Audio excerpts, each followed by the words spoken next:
સુરત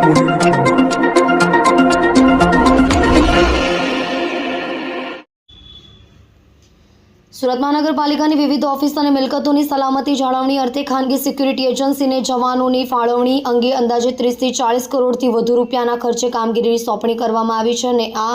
બહાર પાડવામાં આવ્યું અને ટેન્ડરમાં મોટા પાયે ગુબાચારી બહાર આવી છે, છતાં વહીવટીતંત્ર સિક્યુરિટી એજન્સીઓની બનાવેલ રિંગ સામે બામણું પડી ગયું હોય તેમ એજન્સીઓ સામે કાયદાકીય રાહે ગુનો નોંધવામાં અસક્ષમ નીવડી છે।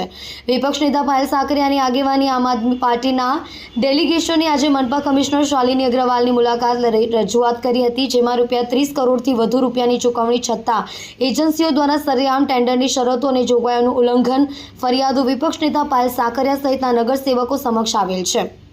પાયલ સાકરિયા સહિત ઉપનેતા મહેશભાઈ અણગણ, દંડક રચનાબેન હિરપરા, કોર્પોરેટર વિપુલભાઈ સુહાગિયા તેમજ સ્મીમેરના જવાબદાર વોચ એન્ડ વોર્ડના અધિકારી અનિલભાઈ પટેલ સંયુક્ત ધોરણે સ્મીમેર હોસ્પિટલની આકસ્મિક મુલાકાત લઈને ફરજ પર હાજર રહેલ ખાનગી સિક્યુરિટી સ્ટાફને પૂછપરછ કરતા ખૂબ જ ચોંકાવનારી હકીકત સામે આવી છે,